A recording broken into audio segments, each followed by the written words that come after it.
चलिए देखिए, थोड़ा सा नेट स्लो है आज। यहाँ देखिए ध्यान से, आगे हम आप लोग को आज हम सेल का चैप्टर पढ़ा दिए थे। सेल में हर तरह का चीज़ बता दिए थे, डीएनए आरएनए से लेकर हर एक चीज़। डीएनए से आरएनए बनाने की क्रिया को ट्रांसक्रिप्शन कहते हैं, आरएनए से वापस डीएनए बनाने की क्रिया को रिवर्स ट्रांसक्रिप्शन के नाम से जाने थे। इससे क्या बन जाता है? प्रोटीन बन जाता है। समझ में आ गया था ना यहाँ तक में? आगे बढ़े, देखिए फटाफट अब हम लोग 5 मिनट में कोशिका का रिवाइज करते हैं। लोग कितने मिनट में बहू? 5 मिनट के अंदर अंदर। देखिए फटाफट अब मेरे साथ देखते चलेंगे, जितना पढ़ाएं उसको बहुत तेजी से रिवीजन करिए। कोशिका का अध्ययन कोशिका को हम बायोलॉजिकल नाम साइटो कहते हैं, इसका अध्ययन साइटोलॉजी कहलाता है। इसको सबसे पहले खोजा था रॉबर्ट हुड, लेकिन एंटोनियो वॉन लीवेनहॉर्न ने इसे जीवित कोशिका की खोज कर दिया था। कोशिका का सिद्धांत स्लाइडेन एवं इंसान ने दिया। उन्होंने कहा कि पूरी शरीर कोशिका से मिलकर बनी है। कोशिका की बाहरी झिल्ली को कोशिका झिल्ली या सेल मेम्ब्रेन कहते हैं, जिसे प्लाज्मा मेम्ब्रेन के नाम से जानते हैं, जो प्रोटीन की बनी होती है। ये पेड़ पौधे और जंतु दोनों में पाए जाते हैं, जबकि पेड़ पौधों में एक अलग झिल्ली होती है जिसे कोशिका भित्ति या सेल वॉल कहते हैं, जो सेलुलोज की बनी होती है। इतना समझा दिए। माइटोकांड्रिया जो होती है उसकी आंतरिक दीवारों को क्रिस्टी कहते हैं। अल्टमैन ने इसे खोज किया था।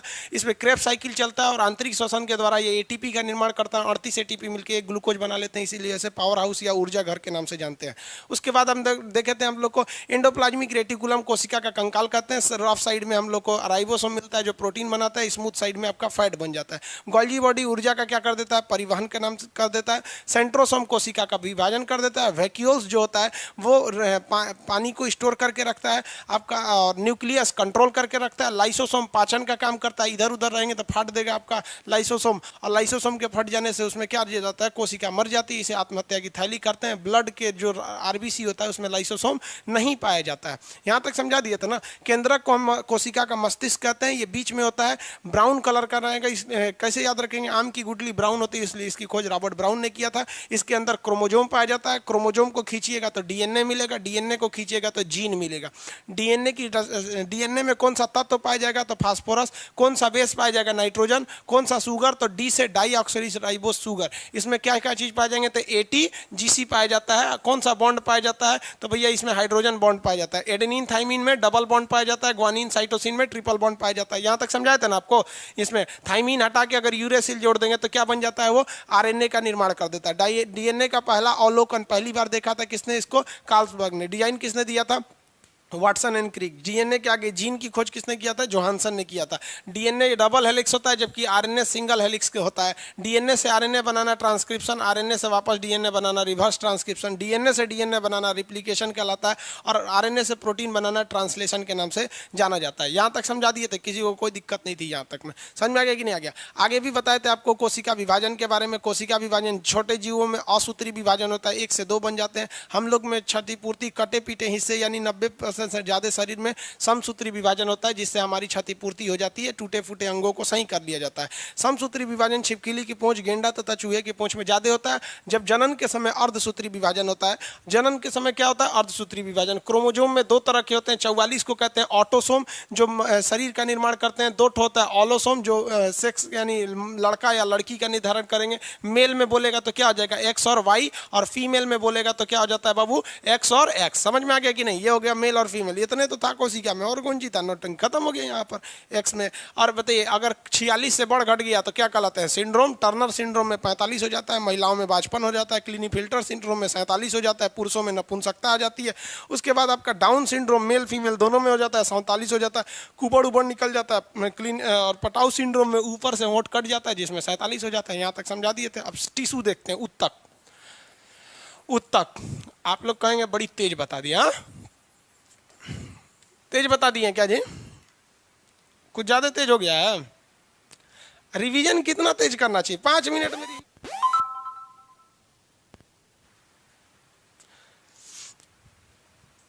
आगे देखिए वीडियो।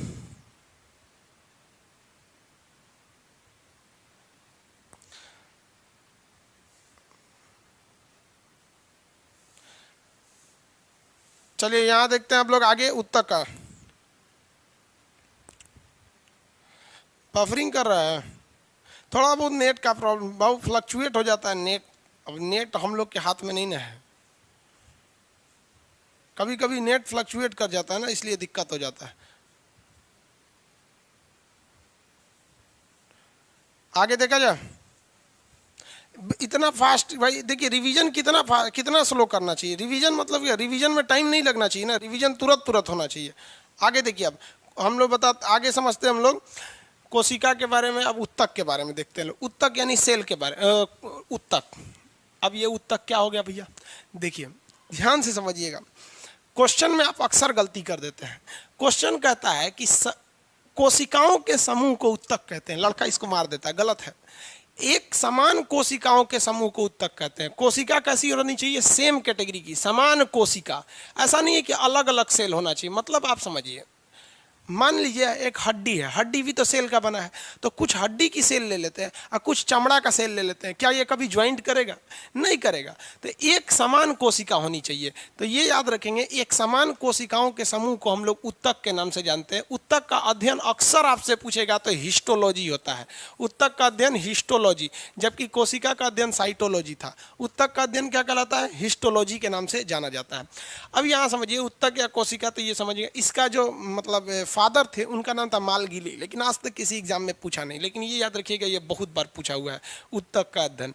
अब यहाँ पर उत्तक कई टाइप के होते हैं सब, जो टिश्यू होते हैं वो कई टाइप के टिश्यू होते हैं सब, जिसमें आपका मेनली 4 टिश्यू आपसे पूछते हैं। अब इन चारों में भी जानते हैं आपसे पूछेगा कौन, पहला और चौथा।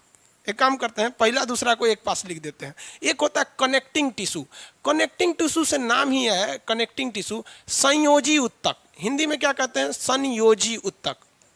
इससे नाम से आपको ऐसा लग रहा है कि ये एक ऐसा सेल है जो बाकी सारे सेल को जोड़ कर रखता है, इसलिए इसे हम संयोजी उत्तक कहते हैं।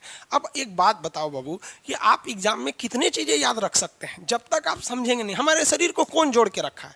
देखिए सबसे बाहर देखेंगे तो चमड़ा, चमड़ा ससुरा जोड़ के रखा है। नहीं चमड़वा रहता ना तो मांसवा लद लद गिरने लगता।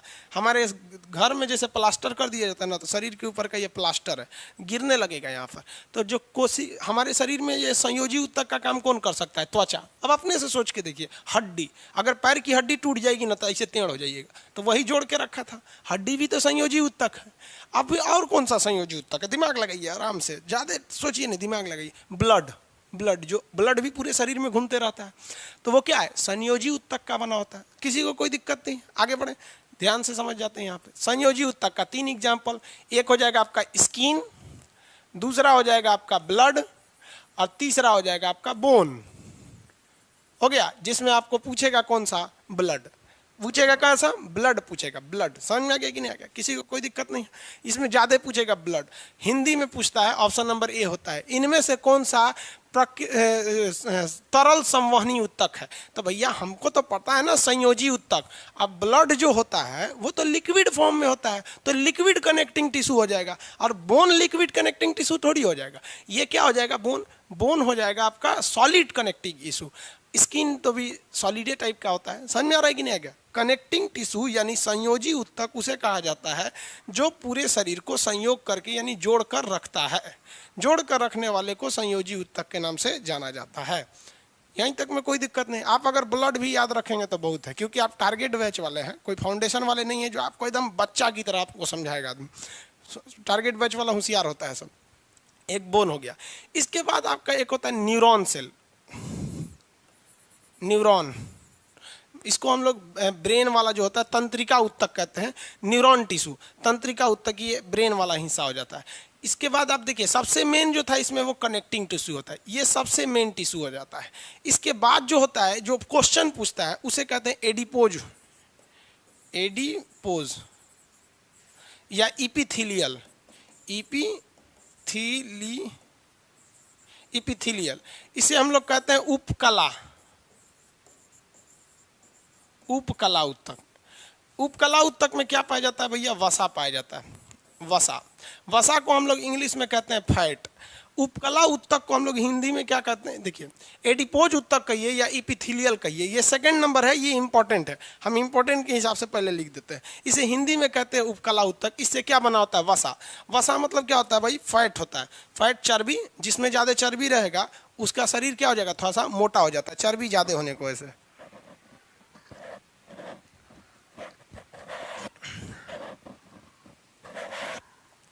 समझ में आ गया कि नहीं आ गया।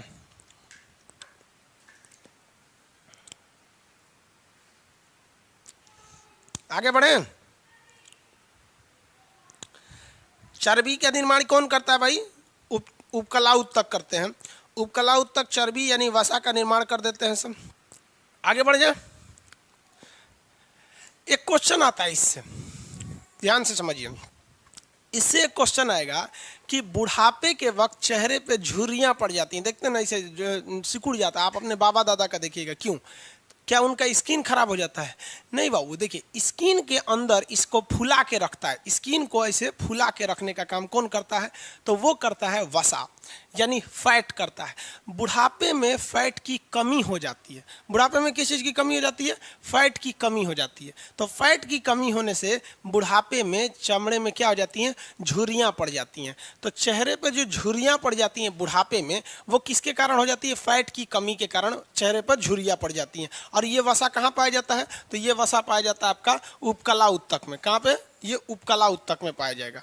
उपकला उत्तक यानी एडिपोज उत्तक। कहेगा कि वसा किस में पाया जाता है? तो एडिपोज या इपिथेलियल उत्तक हो जाएगा। वसा बुढ़ापे में झुर्रियाँ क्यों पड़ जाती हैं? तो ये किसके कारण? वसा की कमी के कारण हो गया। अब आता है आपका न्यूरॉन यानी तंत्रिका उत्तक। तंत्रिका उत्तक या फिर न्यूरॉन। अब बताइए इसमें क्या होगा? न्यूरॉन में ये तो इससे क्या बना होता है? ब्रेन, सिंपली बात है ब्रेन। अब इसमें आप 2-3 चीज़ें आपको पहले से पता है जो हम आपको बताने की ज़रूरत नहीं है। देखते हैं ब्रेन के बारे में, 2-3 चीज़ें पहले बताए हैं। ब्रेन सबसे लंबी कोशिका तंत्रिका कोशिका होती है, और इसी तंत्रिका कोशिका से मिला देंगे तो तंत्रिका उत्तक बनता है, यानी इसी न्यूरॉन सेल को मिलाएंगे तो न्यूरॉन टिश्यू बनेगा। ये सबसे लंबा होता है। न्यूरॉन टिश्यू क्या होता है? सबसे लंबा होता है। ब्रेन में तो इसके बारे में डिटेल से पढ़ेंगे। दूसरा, ये 90% न्यूरॉन का बना होता है, 10% गिलियल सेल का बना होता है। गिलियल सेल में कैंसर हो सकता है क्योंकि उसमें सेंट्रोसोम पाया जाता है। न्यूरॉन सेल में सेंट्रोसोम नहीं पाया जाता है। आगे बढ़ें तो ये वाला हिस्सा हो गया आपका ब्रेन का हिस्सा। अब इसमें ब्रेन में तो कोई भी कोशिका विभाजन होता नहीं है। तीसरा यहाँ होना चाहिए, इसी को मान लीजिए तीसरा। नंबरिंग से तो कोई बहस नहीं, आप लोग तो समझदार हैं, बच्चा थोड़ी है। नंबरिंग से क्या मतलब होता है? अब इसके बाद आता है पेशीय उत्तक, मस्कुलर टिश्यू।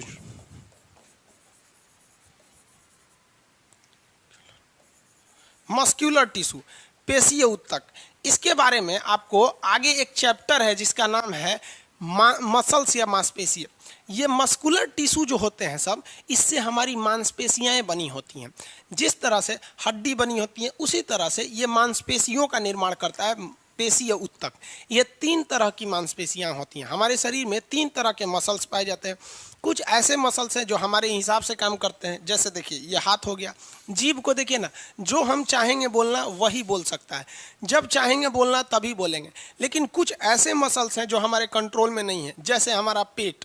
हम अगर खाना खा लिए और सोचेंगे कि नहीं 8 बजे के बाद इसको पचाया जाए, तो सुनवे नहीं करेगा ससुरा, तुरंत पचाना चालू कर देगा। तो ऐसी कई टाइप के कोशिका मतलब पेशी होते हैं। तो आप भी समझते हैं कि हम अभी यहाँ फोकस मेन किस पे करें? आप ही बताइए, मेन फोकस किस पे करें? मेन फोकस तो आदमी किस पे करेगा भाई? मेन फोकस तो अभी हमको टिश्यू पढ़ाना है ना, तो टिश्यू पर करते हैं। जिस समय हम आपको मांसपेशियों का चैप्टर बताएंगे उस समय मांसपेशी बताएंगे। जिस वक्त हम आपको ब्रेन पढ़ाएंगे उस वक्त ब्रेन बताएंगे। अभी मेन इसमें ये 2 चीज़ें याद रखिएगा, ठीक है? ये 2 चीज़ों की एक अलग चैप्टर है, किसी को कोई दिक्कत नहीं। एक्चुअली क्या है कि जब साइंस क्या है, एक सिस्टमेटिक स्टडी है। जब भी कुछ पढ़िएगा तो उसमें कोई दूसरा चैप्टर तो कनेक्टेड ही रहेगा। समझदारी यही है कि जो चैप्टर है मेन उस पर फोकस करें। अभी हमारा चैप्टर क्या है? मेन फोकस क्या है? उत्तक है आपका, तो मेन फोकस कहाँ रहना चाहिए? उत्तक पर रहना चाहिए। कितने टाइप के? फटाफट बताएंगे कितने टाइप के उत्तक हो जाएंगे? 4 टाइप का। अब आप कहेंगे सर स्किन आप अच्छा से नहीं बताएं, तो स्किन सेंस ऑर्गन पढ़ाएंगे तो वहाँ बताएंगे स्किन के कितने परत होते हैं, ये सब चीज़ों के बारे में डिटेल से जानकारी। अभी यहाँ तक समझ में आ गया? उत्तक का अध्ययन क्या कहलाता है? Study of tissue is known as, फटाफट आंसर देंगे। उत्तक का अध्ययन क्या कहलाता है?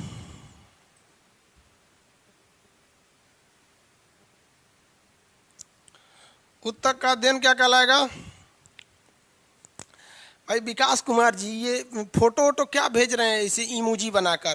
प्रमोद कुमार, ये सब इमोजी बना के काहे भेजते हैं आप लोग? आप ही लोग हैं जो चैट को बंद करा देंगे। Very good. हिस्टोलॉजी, हिस्टोलॉजी हो गया।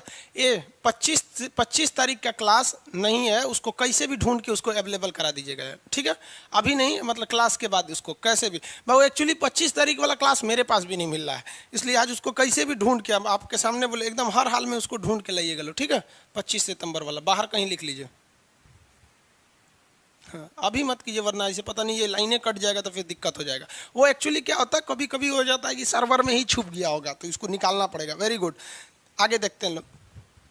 अगला चैप्टर देखिए, इसके लिए इतना ही है, इससे ज्यादा क्वेश्चन नहीं आता है, इससे 2 ही क्वेश्चन आते हैं। देखिए